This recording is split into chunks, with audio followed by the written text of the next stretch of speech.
m'invite à ce que nous puissions voir ensemble ce que, par sa grâce, Dieu a donné l'ultime épreuve. Est-ce qu'il y a des gens qui veulent éprouver ne serait-ce qu'une fois dans la vie? Amen. Beaucoup. Amen. Vu les domaines, ça se voit que c'est beaucoup. Mais il y a une mauvaise nouvelle pour vous. Dieu voit ça comme étant rien du tout. Vous savez comment Dieu appelle nos épreuves? Il les appellera de légères afflictions. Amen. Il est trait de légères afflictions. Amen. Le maître nous dira qu'il ne nous donnera pas une épreuve au-dessus de nos moyens. Étant donné que l'épreuve viendra, il nous donnera le moyen d'en sortir. Mais ce matin, il y a une épreuve qui est particulière. Vous savez, il y a des gens au milieu de nous, ou des gens que nous connaissons, qui par moments encore se demandent qu'est-ce qui m'attend encore? Parce que quand ils ont fini par comprendre que l'appel de Dieu sur leur vie n'était pas de sortir de la misère pour vivre de façon glorieuse et toute leur vie sur terre, ils se disent, waouh, si le chrétien doit traverser la maladie aussi, le chrétien doit traverser la douleur aussi, le chrétien doit traverser la persécution, la jalousie, l'envie au travail, parce que depuis que je suis devenu chrétien, mes collègues me persécutent, et ils se disent, mais waouh, qu'est-ce qui m'attend encore dans le Seigneur Jésus-Christ? Et ils sont des preuves, des fois douloureuses. Des fois, ça peut être aussi la perte d'un parent très cher, ou d'un ami très cher. Ça peut être dans la foi, comme dans la famille. C'est douloureux des fois, la perte de quelqu'un à qui on tient. Et la relève est des fois difficile. C'est des épreuves que nous traversons. On se demande qu'est-ce qui peut arriver encore. Peut-être que j'ai pris un exemple trop large, je vais prendre un exemple très simple. Dans ma conception des choses, c'est à mes enfants de m'enterrer. Mais ça, c'est la conception des choses. Est-ce que vous comprenez? Parce que j'estime tant soit peu que je suis plus âgé que mes enfants. Je suis plus grand que mes enfants. Et donc, si quelqu'un doit mourir entre mes enfants et moi, en premier, ça doit être moi le père. Pour qu'eux puissent aussi atteindre mon âge, voire même le dépasser. Mais ça, c'est dans ma conception à moi. Mais je peux vous assurer que si j'en perds un de mes enfants, je dirais que c'est la grâce, c'est la grâce de Dieu aussi qui agit. Si Dieu ne permet pas la perte d'un enfant, mon enfant ne mourra pas. Il permettra que moi, le plus vieux, je vienne le rejoindre, je jeune d'abord, et j'estimerai que mon enfant doit avoir aussi le temps nécessaire pour accomplir le plan de Dieu sur sa vie, le but pour lequel Dieu l'a envoyé sur la terre. Mais est-ce que je m'affligerai au point de ne plus jamais le relever à la mort d'un enfant, même à la mort d'un nourrisson? Mais je peux vous assurer que quand vous discutez avec des gens qui ont perdu leur enfant au moment où la maman est en train d'accoucher, je peux vous dire que c'est dur. C'est une preuve. Des fois, ils ne sont pas consolables. Et je pense que par la grâce de Dieu, c'est des gens qui peuvent s'en sortir et qui s'en sortiront. Je veux parler de choses difficiles, bien aimés dans le Seigneur ce matin. Nous sommes appelés à en parler parce que ce n'est pas notre choix, c'est écrit dans la Bible. Nous ne pouvons que prendre tout ce qui est écrit dans la Bible comme étant vrai. Nous devons le prendre simplement. Il y a des épreuves. La Bible ne sous-estime pas les épreuves. Hein. Dieu voit des épreuves comme des difficultés.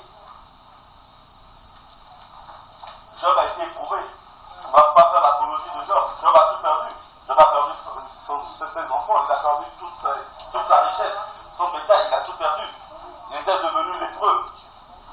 Il a laissé, la Bible dit qu'il a eu des ulcères puants et tout. Difficile hein, d'aimer dans le Seigneur. Quel a été le tort? Quel a été le tort de Job? Il n'a rien fait.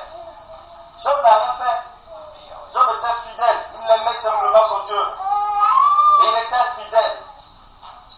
Et un jour, lorsque Satan est venu dans la présence de Dieu, Dieu lui-même dira, as-tu vu mon serviteur Job? Ouais, je ne suis pas encore prêt. Je vous dis la vérité. Parce que, des fois, je me demande, parce que je ne sais pas le jour où Dieu pourra dire à Satan, as-tu vu mon serviteur Uri? Mais ce que je sais aujourd'hui, je ne peux pas encore parler de moi dans ce terme parce que je ne suis pas encore prêt. Je ne suis pas encore arrivé à la cheville de Job. Ce n'est pas une faiblesse de le reconnaître. Job était plus fidèle. Job aimait Dieu. Job haïssait le péché comme Dieu haïssait le péché. La Bible dit que Job était quelqu'un de droit et intègre. Et le temps qu'il avait eu, c'était d'être droit et intègre. Parce que quand on relit Job 1, au début de ce livre, Dieu dit, as-tu vu mon serviteur Job? Et Satan, à son habitude, dira, oh, c'est parce qu'il est béni. Laisse-moi prendre un peu, tu vas voir. Il est fidèle à toi parce qu'il est bien, il est béni, il est dans de bonnes grâces, dans de bonnes dispositions. Amen. Frère, il y a une épreuve qui nous attend tous. Une épreuve. En tout cas, moi, je la vois comme une épreuve. Et c'est une épreuve que tout le monde va passer. Du plus petit au plus vieux d'entre nous. C'est une épreuve quotidienne que je mets dans le Seigneur. Ecclésiaste 7, verset 8. Ceux qui ont la BJC, je pense que ça tourne autour de la page 770.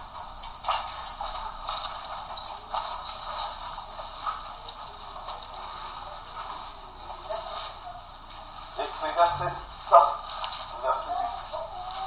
J'ai un petit cheveu sur la main.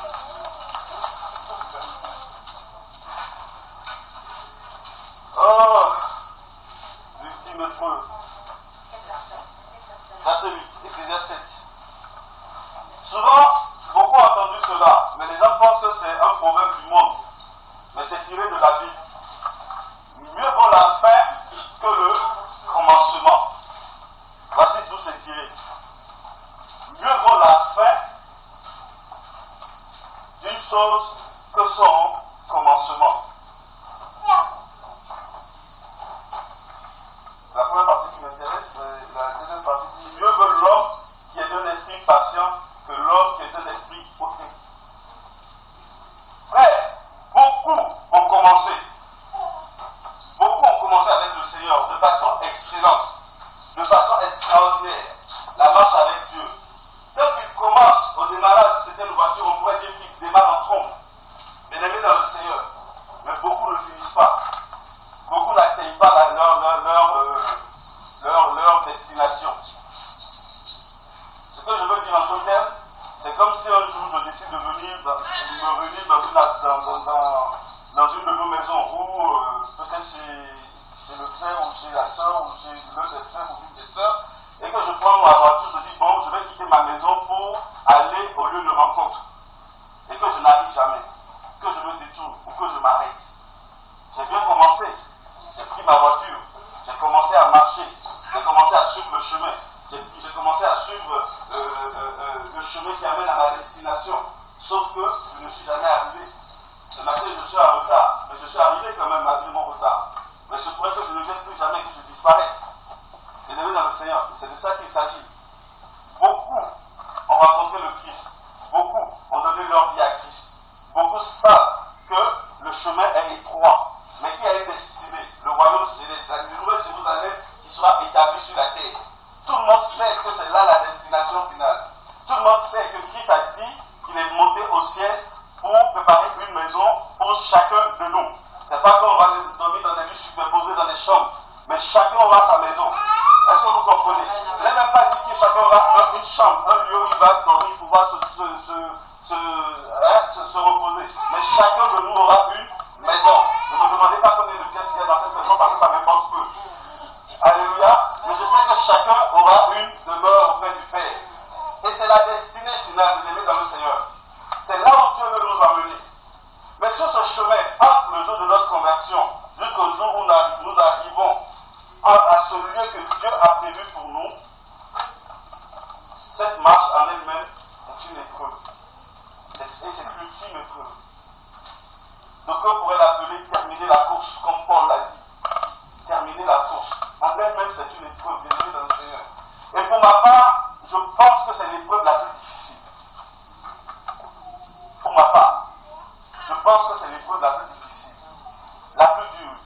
Parce que c'est une épreuve quotidienne. C'est une épreuve dont nous ignorons les tenants et les aboutissants. Parce qu'aujourd'hui, nous sommes là. Mais je vous mets au défi de savoir où vous serez demain. Mais c'est par espérance que vous pouvez dire je demeurerai dans la présence de Dieu. Alléluia. Mais beaucoup de personnes perdent ce chemin. Mais beaucoup n'y arrivent pas. Vous savez, tous ceux qui ont été enlevés d'Égypte pour la terre sainte n'ont pas pu entrer dans la terre sainte. Beaucoup se sont arrêtés en chemin. Beaucoup se sont détournés de la loi de Dieu. Et c'est de ça que je veux vous parler ce matin, mes amis dans le Seigneur. Est-ce que nous sommes sûrs de pouvoir terminer notre course? Est-ce que nous sommes assez endurants pour finir cette course? La course demande beaucoup de souffle. La course demande beaucoup d'entraînement physique, beaucoup de discipline, beaucoup d'exigence. Les meilleurs sprinteurs, les Usain Bolt et tout ça pourront vous dire comment ils disciplinent leur corps, ce qu'ils mangent. Pour les frères dans l'assemblée qui ont connu les salles de musculation, je peux vous dire que pour avoir des tablettes de chocolat ou pour ne pas avoir de graisse, comment est-ce qu'ils payent aussi le prix? Amen. Comment est-ce qu'ils mangent moins de frites? Comment ils s'intéressent plus au steak? Comment ils s'intéressent plus aux protéines, aux poissons? Mais les dans le Seigneur, il y a des gens même à qui ça a été même difficile dans le couple. Parce que quand maman prépare le riz, prépare la semoule, tu dis non, c'est trop grave de manger que la viande, que le poisson, que les protéines. Il y a mamans qui ont commencé à acheter des comment vous appelez ça, les protéines en couple. C'est un autre budget. Mais c'est une discipline. Oui, c'est une discipline. Le sportif discipline son corps. Vous prenez n'importe quel joueur de football, il a une hygiène de vie. Alléluia. Mais tu es dans une course aussi qui appelle à avoir une hygiène de vie, bien-aimé dans le Seigneur.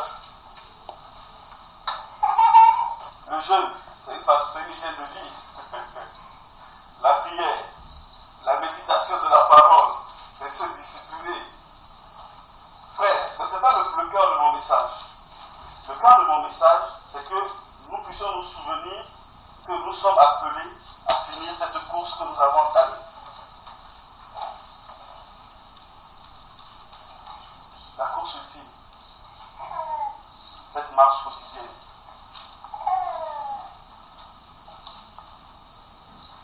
Pour commencer, nous allons voir comment certaines personnes ont pu commencer et ont pu échouer sur leur route. Je vais peut-être essayer d'être bref pour peut-être m'arrêter à un moment et puis on continuera notre jour quand on aura le temps, par exemple, des moments de jeûne et prière ou veille de prière. On en fera conséquemment, sinon que la volonté de Dieu soit faite qui nous conduise comme son esprit voudra. Mais si je constate que je suis loin, que ça commence à dormir, je vais m'arrêter. Alléluia. Alléluia. Parce qu'il y a des gens qui ont le don. Quand mon frère Jean-Georges commence sa parole, vous êtes obligé de le suivre. Parce qu'il lit même de tout son cœur, le feu, tout y est. Bien-aimé dans le Seigneur. C'est vrai ce que je dis. Hein. Je ne lui jette pas des fleurs. Mais il y a des gens, bien que les tonalités de leur voix vous font dormir comme moi. Hein? Pas parce que le message n'est pas important. C'est toi tu dis. Amen. Bien-aimé dans le Seigneur. Beaucoup de personnes ont eu du succès au démarrage de cette course. Mais beaucoup ont perdu ce succès. Beaucoup se sont écartés. Terminer la course, ce n'est pas vivre dans le succès. Nous allons voir le premier exemple, Saül. On va faire bref. Nous connaissons l'histoire de Saül. Saül était le premier roi d'Israël. Saül a été puissamment béni. Il est aimé dans le Seigneur. Saül est demeuré dans la victoire. Saül, c'est quelqu'un qui a commencé la course, qui a eu du succès dans toutes ses entreprises guerrières. Il a eu des succès militaires. Mais il a connu une défaite lorsqu'il a dû rencontrer les Amalécites. La Bible dit que lorsqu'il a rencontré les Amalécites, il a connu la première défaite de sa vie. Prenons 1 Samuel 15, verset 17. C'est cette partie qui résume 1 Samuel 15, verset 17. Je ne sais pas si vous pouvez je peux parler des coups de feu du jour. C'est la page 284. Pour ceux qui l'avaient dit, c'est 1 Samuel 15. À partir, on va lire le verset 17, le 23 et le 24. On ne va pas lire toute l'histoire, après vous pouvez le lire en détail, les ennemis de le Seigneur. Samuel dit, n'est-il pas vrai que quand tu étais petit, à tes yeux, tu as été fait chef des tribus d'Israël et tu as mis ta main pour roi sur Israël? Amen. Vous voyez, là déjà, le Samuel, Dieu a envoyé Samuel pour lui dire sa chute, pour lui dire que Dieu qui l'a choisi, en fait, l'a rejeté. Et donc, il commence à lui rappeler le succès dans lequel il a baigné. au verset 17. Jusqu'au verset 23, il lui dira, verset 23, car la rébellion est un péché, autant que la divination et la résistance venaient par moins de l'idolâtrie et les thérapies. Puisque tu as rejeté la parole de Yahweh, il te rejette aussi afin que tu ne sois plus moi. Verset 24, et Saül répondit à Samuel, j'ai péché parce que j'ai transgressé le commandement de Yahweh ainsi que tes paroles, car je craignais le peuple et j'ai obéi à sa voix. Amen. Bien-aimés dans le Seigneur, voici l'histoire de quelqu'un qui a eu plein de succès militaires, mais qui, à l'apogée de sa vie, perd le trône, perd la royauté, connaît la chute. Bien-aimés dans le Seigneur. Samuel a été rejeté. Pourquoi? Parce qu'à un moment donné où il était en combat, la peur des hommes l'a envahi. Il a craint le que dira les hommes, plutôt que craindre la parole de Dieu. Il a désobéi à une parole que Dieu lui a donnée, plutôt par crainte des hommes. Bien-aimés dans le Seigneur. Vous savez, la Bible dit que l'obéissance vaut mieux que les sacrifices. Frère, tant que Samuel demeurait humble à Dieu, Dieu pouvait le bénir. Tant que Samuel était humble, se tenait humble en face de Dieu, Dieu pouvait agir et Dieu pouvait le bénir. Mais lorsque nous sommes grands à nos propres yeux, nous ne laissons pas la grandeur de Dieu pour agir dans notre vie. Est-ce que vous comprenez? Vous me suivez, bien-aimés dans le Seigneur? Aussi longtemps que nous demeurons humbles, comme des petits enfants, puisque lui-même le maître dira, laissez venir à moi les petits enfants. Lorsque nous nous considérons, quel que soit l'âge que nous avons, comme étant des petits enfants dans la présence de Dieu, nous laissons Dieu agir directement dans notre vie. Nous laissons la bénédiction de Dieu couler dans notre vie. Mais lorsque nous nous estimons grands à nos propres yeux, nous empêchons la grandeur de Dieu de s'exprimer au travers de nous. Et c'est ce qu'a connu Samuel. Et Saül. Amen. Samuel, c'est le prophète qui a rapporté la parole de Dieu. On peut citer plusieurs exemples. On peut voir aussi David. David était un grand homme. Un réformateur de son époque. Quelqu'un qui a connu aussi des victoires militaires. Quelqu'un qui a été choisi même très jeune. Quelqu'un qui est monté sur le trône très jeune. Quelqu'un qui a vécu des choses mais extraordinaires dans le Seigneur. Et lui-même, il en parlera à partir du psaume 28. Psaume 28, verset 21-22. Voyez un peu ce que Samuel lui-même dit. Et pardon, David lui-même dit. Page 634. Samuel était quelqu'un, psaume 18, 21 à 22. Samuel était quelqu'un qui connaissait la victoire dans les épreuves. Il était toujours victorieux des épreuves. Mais un grand changement est venu frapper à sa porte. Psaume 18, verset 21 à 22. Pourquoi David avait du succès? La réponse est dans ce passage. Parce que c'était quelqu'un qui observait les voies de Dieu. Quelqu'un qui obéissait au commandement de Dieu. Voilà pourquoi il était victorieux sur toutes ces épreuves. Ça, c'était dessus. Yahweh m'a rendu selon ma justice. Il m'a saisi selon la pureté de mes mains, car j'ai observé les voies de Yahweh, et je n'ai point été coupable envers mon Dieu. Car j'ai vu devant moi toutes ses ordonnances, et je ne me suis point écarté de ses lois. Amen. Est-ce que vous voyez pourquoi il a eu tant de succès dans les épreuves? Pourquoi il a eu tant de bénédictions vis-à-vis de Dieu? Il le dit lui-même. Si j'ai été victorieux des persécutions que Saül a engendrées vis-à-vis de moi, c'est parce que je n'ai pas été coupable envers mon Dieu. C'est parce que je n'ai pas transgressé la loi de Dieu. Mes mains ont été pures. J'ai observé toutes ces ordonnances. Je ne me suis pas écarté de ces lois. La parole de Dieu était la parole de Dieu pour moi. Elle était oui et amen. Je la respectais. Elle était les exigences de Dieu pour moi. Elle était les commandements. Je la respectais. Elle était les exigences de Dieu pour moi. Elle était les commandements de Dieu pour moi. Quelqu'un a entendu étranger sur la terre. Enseigne-moi tes commandements ce matin. David était quelqu'un qui, non seulement qui connaissait les enseignements, les commandements de la loi de Dieu, mais il a donné son cœur à pouvoir les appliquer. Mais au psaume 51, il dira, on verra la chute de David. Lorsque Nathan le prophète vient à lui, après que David fut allé vers Beth-Sheba. Amen. Vous voyez quelqu'un qui a connu du succès toute sa vie, toute son existence. Pourquoi? Parce qu'il a observé les commandements de Dieu. Mais le jour où il a désobéi, les problèmes ont commencé. Il est vrai qu'il a su se repentir. Et gloire à Dieu. Dieu l'a restauré.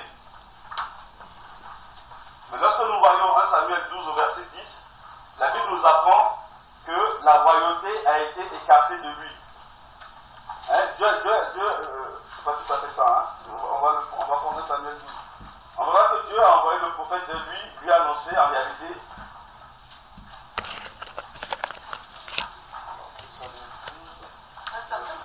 Samuel 12.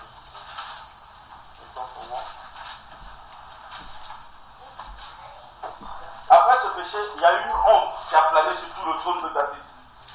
La difficulté dans la gestion de la royauté par rapport à tous ses enfants. 2 Samuel 12, page 312. Eh bien, enfin, moi je fais la version parole de Dieu. Eh bien, à partir de maintenant, il y aura toujours des morts violents dans ta famille. En effet, tu t'es moqué de moi en prenant pour femme la femme de Rie, le Hittite. Amen. Amen. Vous voyez la sentence? Il y a une honte qui a plané. La mort violente qui devait se séparer de toute sa famille. Et ses enfants, il y a eu des choses extraordinaires. Un de ses fils qui a été vers une de ses filles. Un de ses fils qui s'est retourné contre lui. Il y a eu plein de morts. Aussi, plein de morts. Ces fils qui étaient montés sur le trône ont connu aussi plein de difficultés. Pourquoi? À cause de ce péché que lui-même a commis au départ. Dieu a prononcé un verdict sur lui. Samuel est rentré en jeu. Il s'est répandu. Dieu a vu la sincérité de son cœur. Pardon, David s'est répandu. Dieu a vu la sincérité de son cœur. Dieu l'a restauré. Amen. Mais la conséquence de son péché est restée. Elle est dans le Seigneur. Et nous, en tant que chrétiens, nous devons comprendre que le pardon de Dieu n'annule pas forcément les conséquences de notre péché sur notre vie. J'ai peut-être été meurtrier, j'ai peut-être détourné de l'argent dans mon entreprise. L'Esprit de Dieu m'a peut-être saisi, je m'en suis repenti, j'ai peut-être même remboursé l'argent que j'ai volé.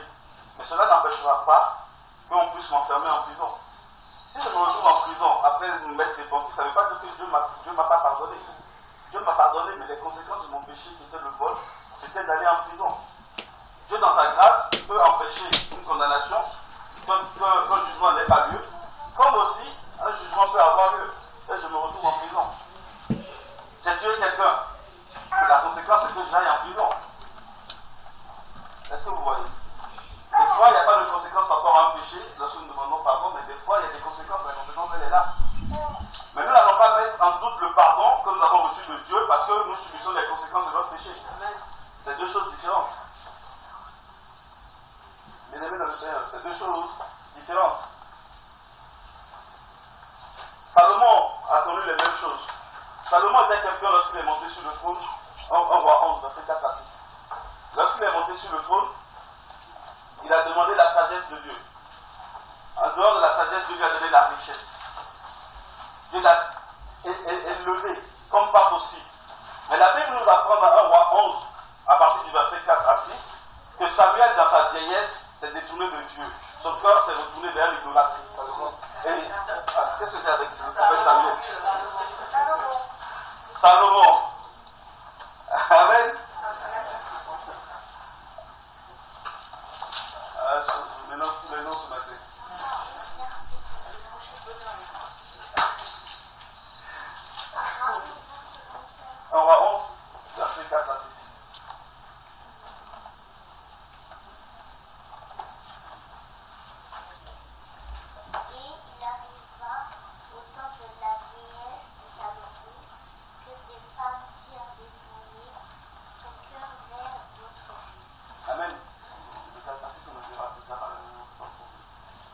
Vous voyez quelqu'un qui avait démarré avec Dieu, Salomon, l'homme le plus sage qui n'a existé dans la parole de Dieu, a pu se détourner de Dieu pour se fâcher de l'idolâtrie.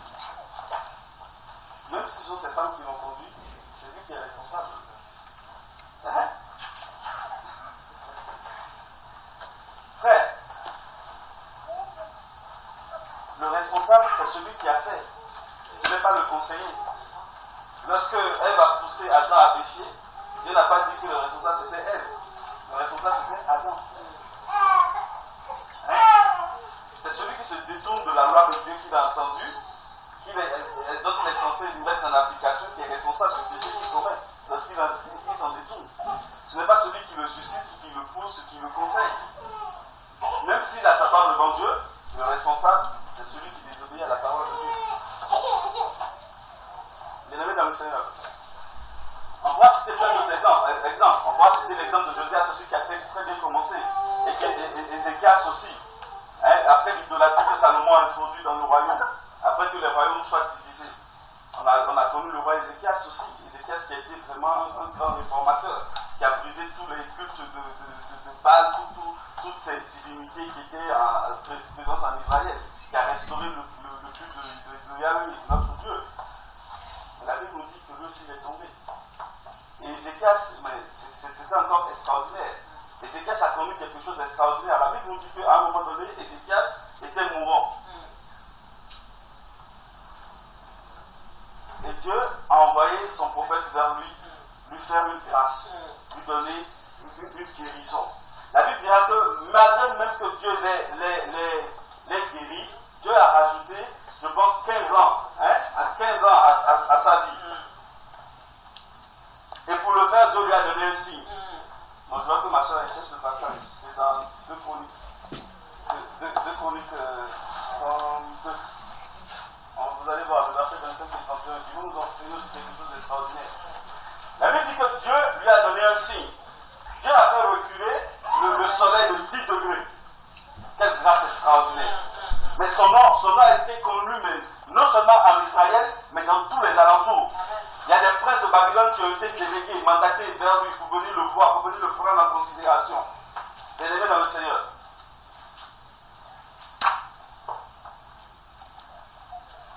Des fois, ce n'est pas que la persécution qui peut te faire chuter, même la bénédiction peut te faire chuter. L'élévation peut te faire chuter. La renommée peut te faire chuter. Bien-aimé dans le Seigneur.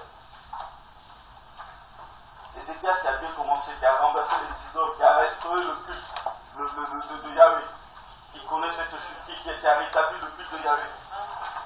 Hein? J'ai dit quoi? 2 Chroniques 39. Disons le 25 et le 31. Si quelqu'un pouvait donner la page à nos... C'est le dernier livre hein, de l'Ancien Testament dans la Bible de l'apôtre Jésus. Dans la Bible Jésus. La page 896. Le verset 25. Le verset 25 et le verset 31 après. Mais Ézéchias ne rendit pas en raison du bienfait qu'il avait reçu, car son cœur s'éleva et il eut de la colère contre lui et contre Juda et Jérusalem. Amen. Est-ce que vous voyez, bien-aimé dans le Seigneur, dans le verset 21, vous voyez, il n'a pas été reconnaissant vis-à-vis du bienfait de Dieu. Bien-aimé dans le Seigneur, si Dieu nous accorde un signe ou un miracle, frère, si Dieu nous accorde un signe ou un miracle spécial, ce n'est pas nous qui sommes spéciaux. Est-ce que vous comprenez? Le miracle que tu obtiens de façon extraordinaire ne fait pas de toi un être extraordinaire. Mais c'est celui qui t'a donné ce miracle extraordinaire qui est extraordinaire. Est-ce que vous comprenez, bien-aimé dans le Seigneur? Ézéchias n'a pas eu ce discernement. Et les hommes ont contribué à sa chute. Les hommes l'ont considéré comme étant quelqu'un de spécial. Quelqu'un à qui Dieu a fait une grâce extraordinaire. Quelqu'un pour qui Dieu, non seulement a guéri, a rajouté des coulées de vie, des coulées à sa vie, mais quelqu'un même à qui Dieu a fait reculer le soleil de façon visible. Mais quelqu'un les gens ont commencé à le voir comme étant quelqu'un de spécial. C'est vrai qu'il était spécial sans doute aux yeux de Dieu. Comme tu l'es, comme je le suis. Mais est-ce que nous qui sommes spéciaux aux yeux de Dieu, nous devons nous considérer comme étant spéciaux, ou c'est plutôt notre Dieu qui nous rend spécial à ses yeux que nous devons considérer comme étant quelqu'un de spécial? La Bible dit au verset 31. Au verset 31, il dit: mais cependant, lors de l'ambassade que les chefs de Babylone envoyèrent vers lui pour s'informer du miracle qui avait été opéré dans le pays, Dieu l'abandonna pour l'éprouver, afin qu'il connût tout ce qui était dans son cœur. Amen. Bien-aimé dans le Seigneur, il se peut que le silence de Dieu soit une épreuve pour toi. Oui. Toi qui priais, qui recevais des prophéties, dès que tu fermes les yeux, avant de commencer même les visions arrivent, les choses arrivent, les prophéties arrivent. Bien-aimé dans le Seigneur, il se pourrait qu'il y ait un long silence de la part du Seigneur. Ce long silence est une épreuve pour toi aussi. Considère-la comme une épreuve. Parce que Dieu observe pour voir comment tu fais. Est-ce que tu les provoques tes visions maintenant? Est-ce que tu provoques tes prophéties maintenant? Hein? La prédication. Oui. Tu peux provoquer aussi la prédication. En disant Dieu m'a parlé, Dieu me demande de vous enseigner cela. Hein? Le frère nous a donné l'exemple de quelqu'un, bon, qui a eu l'honnêteté peut-être de dire qu'il est en panne d'inspiration. S'il y a une nouveauté qu'il peut acheter pour aller prêcher le dimanche. Alléluia. Bien-aimé dans le Seigneur, le silence de Dieu est aussi une épreuve pour nous. Pour voir comment nous nous comportons. C'est pas moi qui le dis, c'est le verset 31 qui le dit. Hein, bien-aimé? C'est le verset 31. Pour voir comment il allait se comporter. Allait-il prendre la grosse tête? Frère, faisons attention. Faisons attention. Les persécutions peuvent provoquer notre chute. Vous savez, dans la nouvelle alliance, on a la parabole du semeur. Je pense que c'est Matthieu 13, hein? Où on nous parle des épis. La parole qui a été lancée sur les épis. Cette parabole nous enseigne beaucoup de choses. Hein? Elle dit non seulement les épreuves, lorsque Dieu lui-même l'expliquera, il dit les épreuves peuvent provoquer ta chute, mais la gloire et la richesse aussi peuvent provoquer ta chute. Il y a des gens lorsqu'ils sont éprouvés, c'est tellement intense, la douleur, l'oppression est tellement intense qu'ils sont prêts à abandonner le Seigneur. Bien-aimé dans le Seigneur, c'est tellement intense, c'est tellement dur, tellement difficile. La maladie n'est pas incurable.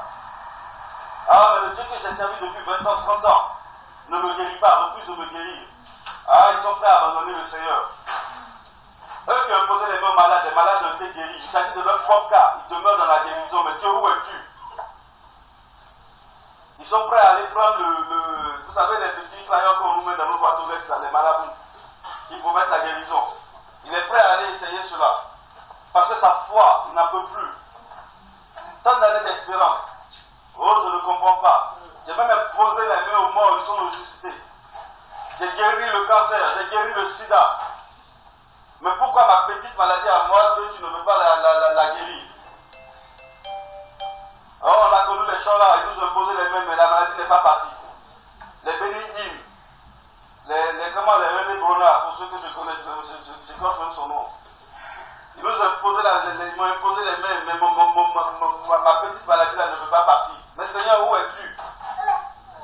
Pas plus tard qu'hier, j'ai guéri quelqu'un qui était paralytique qui a marché. Mais moi, mon cas, Seigneur, tu es sourd à mon cas. Il y a quelque chose qui ne va pas.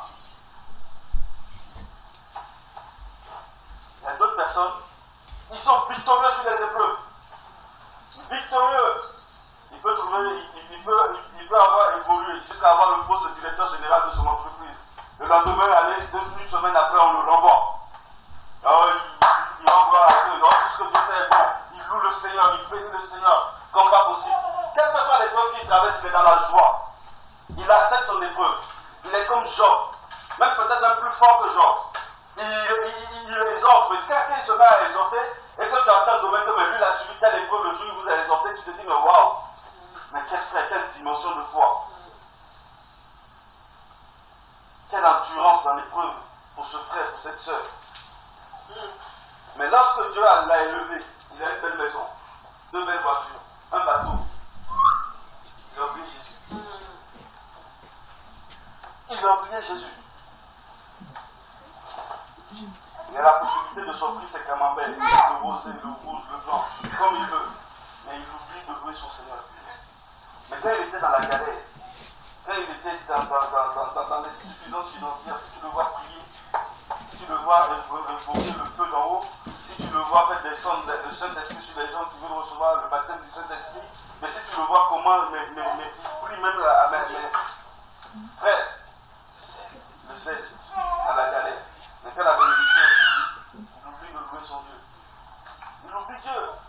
Il n'a même plus le temps de venir avec nous. Il devient super occupé. Les affaires. Les affaires.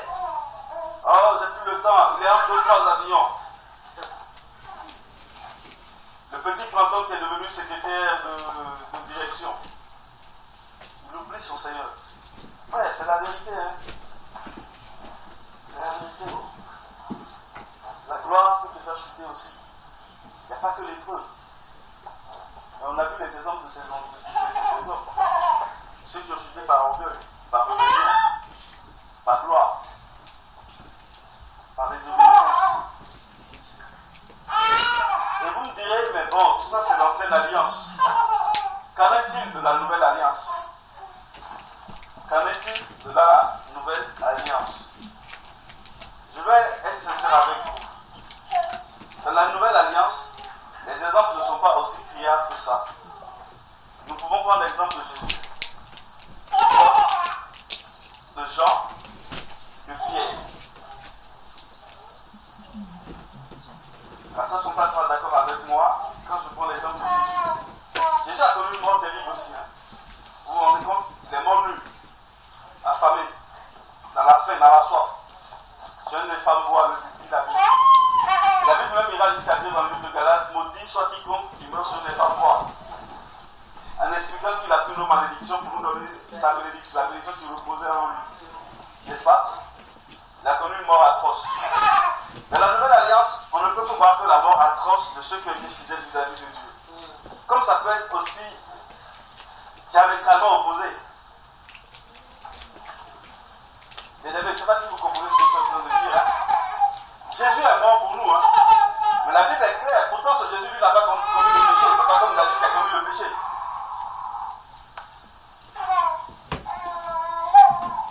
Il n'y avait rien de mal en Jésus. Mais il a connu une mort atroce. Je dis bien qu'il a connu une mort atroce. Pourtant, il n'avait aucun mal en lui, aucun mal, il n'avait jamais fait de mal. Aucune once de mal ne pouvait émaner de sa personne. Et voilà le sort qu'il a subi. Lorsque nous prenons Pierre, dans les Écritures, on vient de nous dire clairement la façon dont Pierre est mort. Mais les écrits de son époque nous signalent qu'il lui aussi a connu la mort à la fois, mais la tête à l'envers. Paul a été décapité. Paul a été décapité. Jean, il est mort de vieillesse dans une île isolée, l'île de Patmos, où il a reçu, après avoir été empoisonné, où il a reçu le livre d'Apocalypse, la révélation de choses que je mets en même temps. Mais le livre d'Apocalypse. Mais pourquoi toutes ces personnes-là sont-elles aussi mortes que ça? Parce qu'eux ont choisi d'être fidèles au maître. Eux ont choisi d'obéir à la parole, se soumettre à la parole jusqu'à la fin. Ils n'ont pas voulu prendre ne serait-ce qu'un petit virage à 30 degrés jusqu'au bout. Ils ont connu ces morts-là. Mais alors, la question qui vous monte dans l'esprit, c'est de savoir, devons-nous mourir ainsi? Est-ce le sort qui nous est réservé? Parce que dans l'ancienne alliance, ils se sont détournés, ils se sont arrêtés sur le chemin. Ils n'ont pas connu de mort atroce. de mort aussi honteuse, de mort aussi infâme. Mais pour ceux-là qui, dans la nouvelle alliance, ont fini la marche, voilà le sort qui leur a été réservé. Mais est-ce que ce sort devrait-il nous faire peur? Le plus important serait-il pas la marche? Le plus important serait-il pas de terminer cette course? Peu importe la mort qui nous attend. C'était des gens qui savaient ce qui les attendait. Ils le savaient, bien aimés dans le Seigneur. Ils n'étaient pas surpris. Ils n'ont jamais été surpris, frère. Jamais. Ils savaient que c'est ce qui les attendait. Et la différence entre eux et nous, c'est que nous, quand nous convertissons les âmes, nous leur promettons, aidez-moi, la joie dans le Seigneur, la paix dans le Seigneur, la résolution de tous leurs problèmes. La bonne vie, quoi. La bonne vie, la belle vie, une vie tranquille, paisible. On va même des fois jusqu'à dire que les persécutions sont finies. Tu galères, tu pointes au chômage, on va te retirer le RSA. Mais viens à Jésus, Dieu va te restaurer, Dieu va te bénir. Frère, c'était la différence entre eux et nous. Acte 11.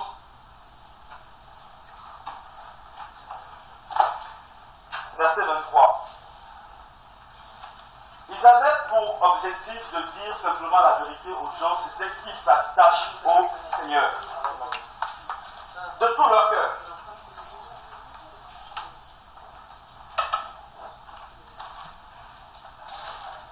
Luc 49. Luc 49, verset 23.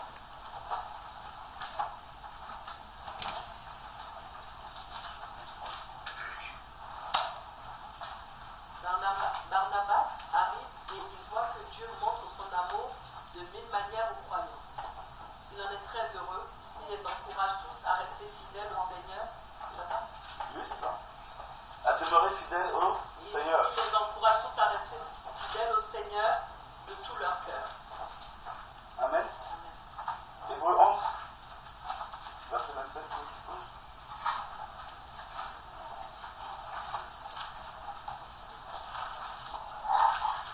Page 1196.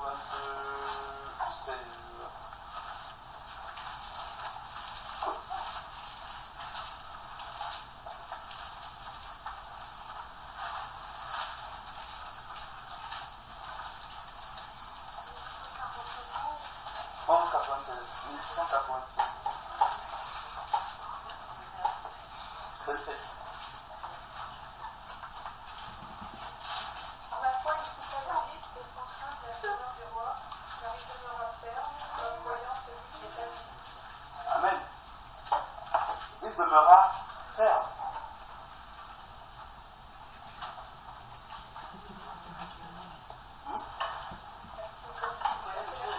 Comme s'il voyait le Dieu invisible. Et la clé, elle est là. La clé, elle est là. Et c'est de cette clé que l'apôtre parlera dans 2 Corinthiens 4 aussi. On va le voir. C'est à quoi t'attaches-tu? T'attaches-tu aux choses visibles ou t'attaches-tu aux choses invisibles?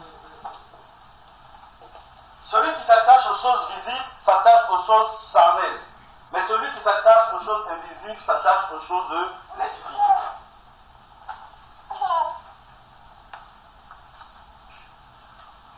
Ouais, il s'agit de la fermeté du cœur. Il s'agit de l'objectif de ton cœur. Ton cœur doit avoir pour objectif simplement de s'attacher au Seigneur, de demeurer fidèle à Dieu. Advienne ce que pourra, vaille que vaille. Mais l'apôtre Paul nous dira, ils ont été chicotés, ils ont été frappés, ils ont été insultés pendant qu'ils prêchaient l'évangile. Mais ils sont restés attachés à Dieu. Ils ne se sont jamais détournés de leur objectif bien-aimé dans le Seigneur. Jamais. Leur cœur était tourné résolument vers Dieu. La fermeté du cœur. Et cette fermeté du cœur implique certaines choses, dont pouvoir attacher son regard aux choses invisibles.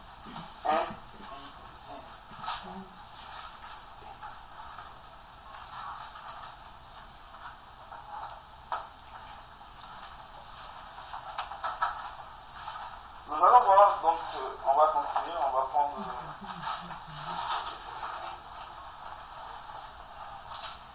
2 Corinthiens 4, le verset 17 à 18.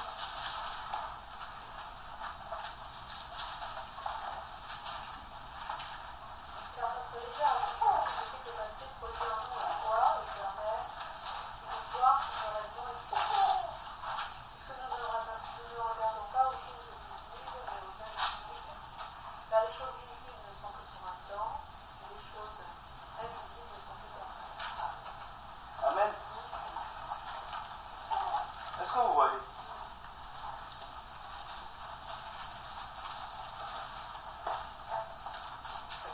Ne pas marcher par la vue, mais marcher par la foi. L'espérance des choses qu'on veut est transformée en choses visibles.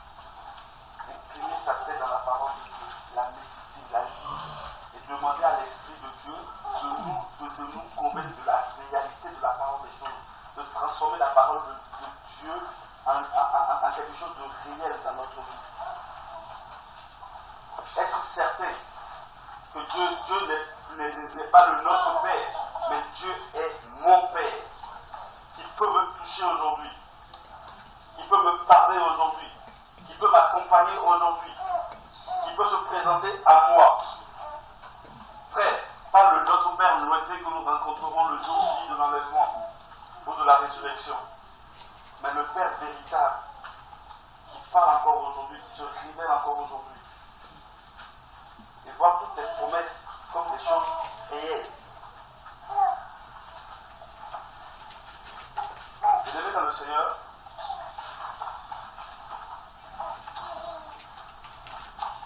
nous verrons dans 1 Corinthiens 7, l'apôtre Paul nous dit en réalité que pour arriver à garder l'objectif de Dieu, c'est-à-dire attacher son cœur à Dieu, cela dépend de la miséricorde du Seigneur. Il dit dans 1 Corinthiens 7, c'est la page 200, 1 Corinthiens 7 au verset 25, pour ce qui concerne les vierges, je n'ai pas le commandement du Seigneur, mais je donne un avis comme ayant obtenu miséricorde du Seigneur pour être fidèle. Pour être fidèle, il faut obtenir simplement miséricorde de Dieu. Dépendre de la miséricorde de Dieu. Simplement, il n'y a pas de chose. La deuxième, pour pouvoir vraiment demeurer dans la fidélité de Dieu, c'est Jean 4, verset 34. La Bible dira, ma nourriture, c'est de faire la volonté de mon Père. Et nous comprenons pourquoi David a cité dans le psaume 18, comment est-ce qu'il s'est préservé du péché. Et le psaume 119 aussi, il nous parle, je serre ma parole tout contre mon cœur. Hein? 119, verset 11, je pense, non? 119, psaume 119. Je serre ma parole tout contre ton cœur. Je serre ta parole tout contre mon cœur afin de ne pas pécher contre toi. Frère, Jean 4.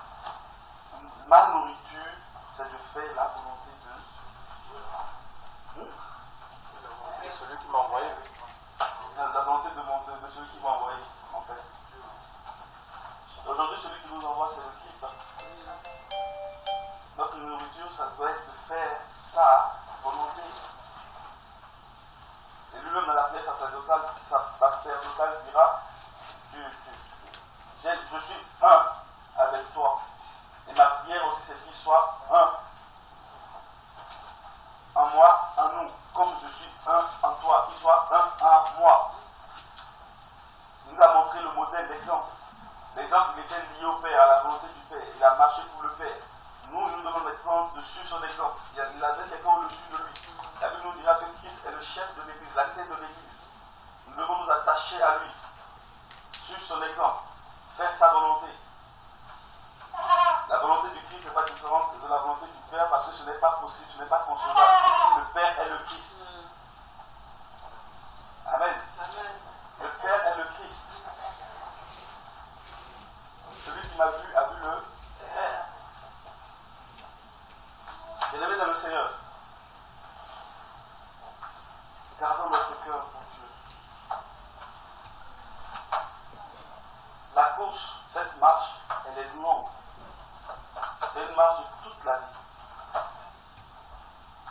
Frère Roch me disait hier, quand on est allé acheter les enceintes, que la séduction, lorsque tu ne la vois pas venir, c'est quand tu es tombé que tu te rends compte que tu as été visité par la séduction. Est-ce que vous vous imaginez? Restons fidèles à la parole de Dieu. Mais je ne peux pas m'arrêter sans vous dire qu'il y a une bonne nouvelle pour ceux qui sont tombés. La bonne nouvelle, c'est n'abandonnez pas. N'abandonnez pas. Bien-aimés dans le Seigneur. N'abandonnez pas. Vous allez voir que David est tombé dans le psaume 37, le verset 23 au 24. Il est tombé. Il est tombé avec Bathsheba. Mais il s'est maintenu à celui qui tend la main. Il savait que Dieu avait la main tendue. Il ne pouvait, s'il avait une chose à faire, c'est d'attraper la main de celui, la main qui était tendue, afin que celui qui a tendu la main vers lui puisse se relever.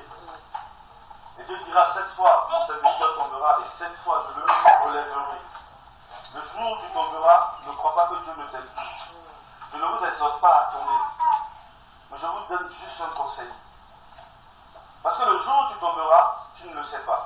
Tomberas-tu, tu ne le sais pas. Mais seul Dieu le sait. Mais ce que je sais, c'est que même si tu arriverais de tomber, sache que Dieu est encore capable de te relever. Ne te limite pas à ta chute.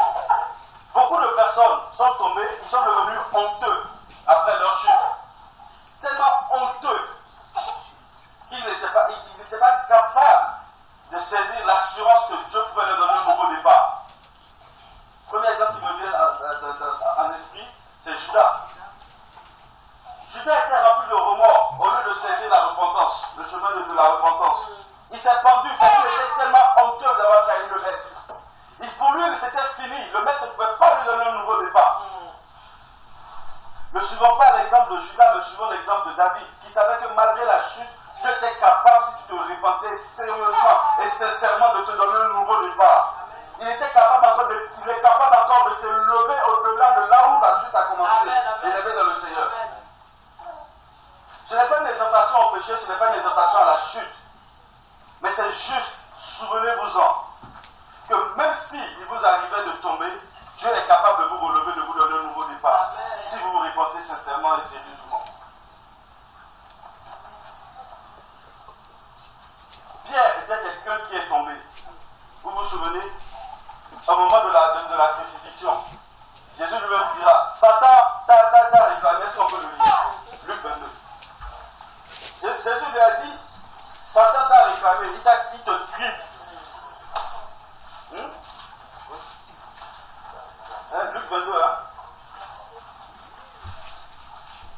Alors, Luc 22, verset 31 à 32. Page 1002. Page 1002. 1002. 1002. 1002. Amen, quelqu'un peut nous le lire? Verset 31. À 32. En effet, si on fait du mal à l'arbre vert, qu'est-ce qu'on fera donc à l'arbre mort? Non. Non. Le Seigneur dit aussi, Simon, Simon, voici Satan vous a réclamé pour vous troubler comme le froment. Mais j'ai prié pour toi afin que ta foi ne défaille pas. Et toi donc, quand tu seras un jour converti, affermis tes frères. Amen. Hein? Satan a réclamé pour vous cibler comme le froment. Mais il est tombé, Pierre. En disant la chute dont Dieu voulait le prévenir, c'était qu'il allait le renier. C'était ça, hein? Mais il est tombé, il a renié 3 fois. Il est dans le Seigneur. Mais regardez la démarche du Seigneur lui-même, le maître. Le maître est venu le voir. Le maître lui a dit, Satan t'a réclamé pour te cribler comme un froment. Mais le maître dira, mais moi j'ai prié pour toi. Est-ce que le maître a prié pour qu'il ne tombe pas? Non. Ah, le maître a prié pourquoi? Pour que sa foi ne défaille point après la chute. Qui garde confiance en Dieu, qui garde son espérance vis-à-vis de Dieu, qui garde sa foi, bien-aimé dans le Seigneur. C'est extraordinaire, bien-aimé dans le Seigneur. Hein? Dieu n'a pas prié pour qu'il ne tombe pas, mais Dieu a prié pour que sa foi ne défaille point, qu'il puisse saisir le nouveau départ malgré la chute. Tout ça pour nous parler, nous autres, bien-aimés dans le Seigneur.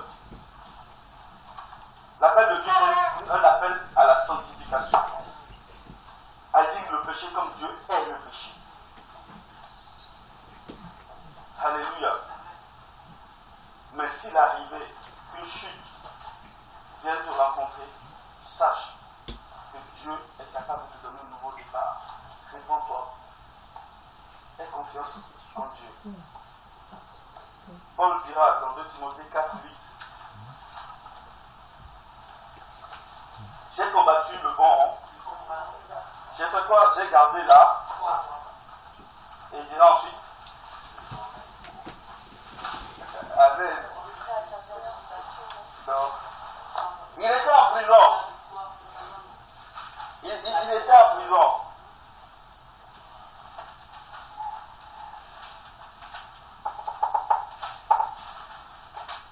En 881.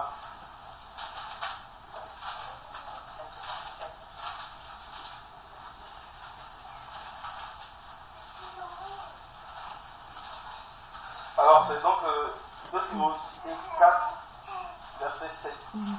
J'ai combattu le bon combat. J'ai achevé la course. J'ai gardé la foi. C'est le chemin royal de l'aimer dans le Seigneur. Pour terminer la course, il faut mener le bon combat. Absolument l'achever. Mais pour l'achever, il faut garder la foi. Voilà pourquoi Jésus a dit à Pierre, j'ai prié pour que ta foi ne défaille point. Gardez la foi malgré tout ce que nous traversons, malgré toute la persécution qui nous environne, malgré toute l'oppression, malgré tout ce que le diable peut être censé en train de nous dire. Parce que lorsque tu chutes, le diable vient tout de suite en premier dit tu es un raté. Tu as vu, tu as perdu ton temps. Il fallait rester dans mon royaume. Tu as fait tout ça pour rien. Tu es un raté. Il faut garder la foi en Dieu, mes amis. Combattre le bon combat. Achever la course. Et Paul nous dira qu'au reste, c'est une couronne qui nous attend. Bien-aimés dans le Seigneur. Et comme si jamais vous finissez cette course, la bonne nouvelle c'est que Dieu vous dira, comme dans Matthieu 25 au verset 23, mon bon et fidèle serviteur. Entre dans la gloire du Amen. Fidèle et bon